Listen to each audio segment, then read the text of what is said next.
না, আমি যেখানে গেছি খুশি মনে গেছি, যেখানে গেছি খুশি মনেই রাজনীতি করেছি। এমএলএ হিসেবে আমার দায়িত্ব পালন করেছি। সে বারুইপুর হোক, রাসবিহারী হোক, ভবানীপুর হোক, খর্দা হোক, মুখ্যমন্ত্রী মমতা বন্দ্যোপাধ্যায় আমাদের নেত্রী। উনি চেয়েছেন আমি বালিগঞ্জে দাঁড়াই, আমি দাঁড়াচ্ছি এবং আমি দাঁড়িয়ে জিতবো তো নিশ্চয়ই। মানুষের পরিষেবা যেটা দেওয়ার কথা সেটা আমি দেব। মানুষের কোনো ক্ষোভ থাকবে না আমাকে আমাকে নিয়ে, কোনো মানুষের কোনো ক্ষোভ থাকবে না। থেকে 2026-এর যে ভোট হতে চলেছে তার ভবিষ্যৎ আপনি কি দেখছেন? দেখো, আগে একটা কথা পরিষ্কার করে নেওয়া দরকার যে আমি তো এত বছর ধরে ভারতীয় জনতা পার্টি করেছি এবং এখনো করি, যদিও সক্রিয়ভাবে নয়। অতএব আমি যা বলবো সেটাকে এই পরিপ্রেক্ষিত দিয়েই বিচার করবে। এটা কোনো যে নিরপেক্ষ কোনো ঐতিহাসিক বা কোনো রাজনীতিবিদ এই কথাটা বলছেন সেরকম নয়। আমি একজন দলের, কিন্তু যা বলবো যুক্তি দিয়ে যতদূর সম্ভব বলবার চেষ্টা করব।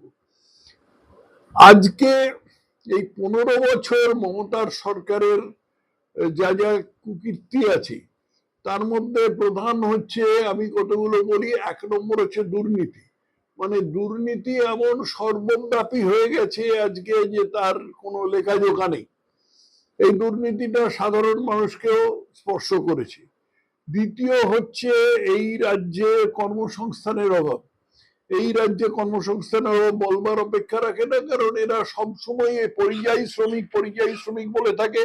লোকে কিসের জন্য পরিযায়ী হয়েছে? মমতা নাকি বলবার চেষ্টা করেছে যে এখানে অন্য রাজ্যে পশ্চিমবঙ্গের মতন মেধা কারুর নেই, সেই জন্য পশ্চিমবঙ্গ থেকে মেধাবী লোকেদের নিয়ে যাচ্ছে। মানে এর মতন হাস্যকর কথা শোনা যায় না, কারণ অন্য রাজ্যে গেলেই দেখতে পাওয়া যাবে পশ্চিমবঙ্গে যে লোকেরা সেখান থেকে পরিযায়ী শ্রমিক হয়ে গেছে তারা কি ধরনের কাজ করছে। তারা কেউ জানলা পরিষ্কার করছে, কেউ ঘর ঝাড় দিচ্ছে, কেউ রাজমিস্ত্রির যোগানদার হিসেবে কাজ করছে। এগুলোতে যে খুব মেধা লাগে না সেটা মমতা ব্যানার্জিকে বোঝানো একটু কঠিন কাজ হবে, চেষ্টাও করবো না। কিন্তু কথা হচ্ছে যে পশ্চিমবঙ্গে কর্মসংস্থান নেই। তৃতীয় কথা হলো যে পশ্চিমবঙ্গের রাজনীতি সর্বস্তরে ঢুকে আছে, সমস্ত রাজনীতি ছাড়া কিছুই হয় না। এবং এই জিনিসটা মমতা সিপিএম এর কাছ থেকে শিখেছেন এবং অক্ষরে অক্ষরে অনুকরণ করেছেন। সেই যে জন্য আমি বলি যে মমতা হচ্ছেন সিপিএম এর একজন মেধাবী ছাত্র। একটা কথা মনে রাখা দরকার যে সিন্ডিকেট বাজি বা তোলাবাজি বা আইন শৃঙ্খলার অবস্থা সবটা যদি জড়িয়ে দেখতে হয়, তাহলে আজকে পশ্চিমবঙ্গে কেন কেউ বিনিয়োগ করতে আসবে না, এটার সবচেয়ে বড় কারণ হচ্ছে এইটা। তো এই ব্যাপারগুলো যে আজকে সাধারণ মানুষ জানে না তা তো নয়, সবাই জানে। এখন তাদের ভোলাবার চেষ্টা হচ্ছে দুটো উপায়। 1 নম্বর হচ্ছে মুসলমানদের ভোলাবার চেষ্টা হচ্ছে, কারণ আমরাই তোমাদের একমাত্র রক্ষক, তোমরা বিজেপি এলে তোমাদের ছিঁড়ে খাবে, এরকম একটা ধারণা তাদের মনে প্রতীত করে দেওয়া হচ্ছে। সেটা একটা মুসলমানদের জন্য। আর হিন্দুদের জন্য দুটো তিনটে জিনিস বলা হচ্ছে। হিন্দুদের জন্য প্রথম বলা হচ্ছে যে তোমাদের ভাতা দিচ্ছি, আবার কি চাই তোমাদের? তোমাদের 1500 টাকা করে বেকার ভাতা দিচ্ছি, লক্ষ্মীর ভান্ডার দিচ্ছি, এই দিচ্ছি তাই দিচ্ছি, ভাতা দিচ্ছি, আবার কি চাই? মাসে 1500 টাকা এমনি পাওয়া যায়। তো এইটা একটা জিনিস।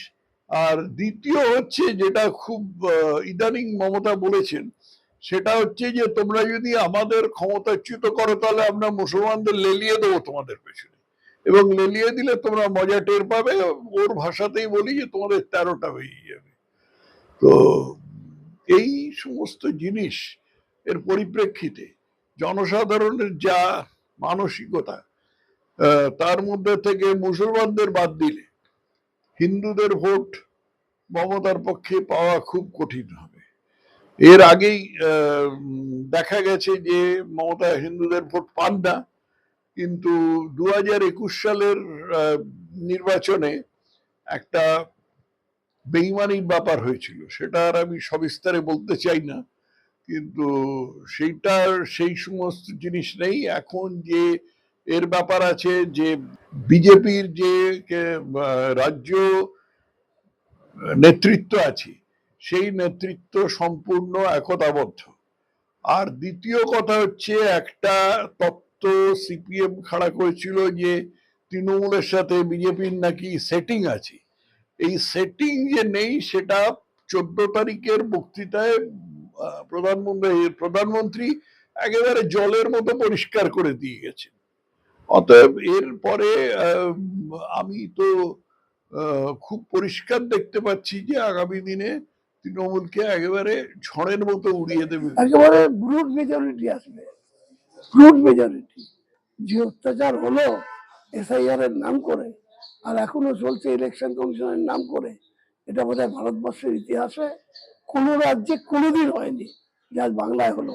বাংলার মানুষ খুব বোকা লোক নয়, কিন্তু এরা কে কত শিক্ষিত অশিক্ষিত বড় কথা না, but they are very sensible. ওরা বুঝে গেছে কি অত্যাচারটাকে দিল্লি আমাদের উপর করেছে। আর বাংলার মানুষের জন্য যদি আপনার কিছু বলার থাকে, আবেদন। বাংলার মানুষের কাছে একটাই আবেদন, যে মমতা বন্দ্যোপাধ্যায় এই বাংলার মানে সব শ্রেণী, all cross section of the people যাকে বলে, তাদের জন্য পরিষেবা দিয়েছেন। বাংলাকে 14 নম্বর স্থান থেকে 3 নম্বর স্থানে নিয়ে উঠিয়েছেন, এবং আগামী দিনে 1 নম্বরে নিয়ে যাবেন।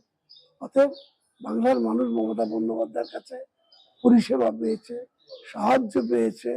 ঝড় জল বর্ষা করোনা, মমতা বন্দ্যোপাধ্যায়ের রাস্তায়। এরা মুখ্যমন্ত্রী ভারতবর্ষে কেউ হয়নি, হবেও না।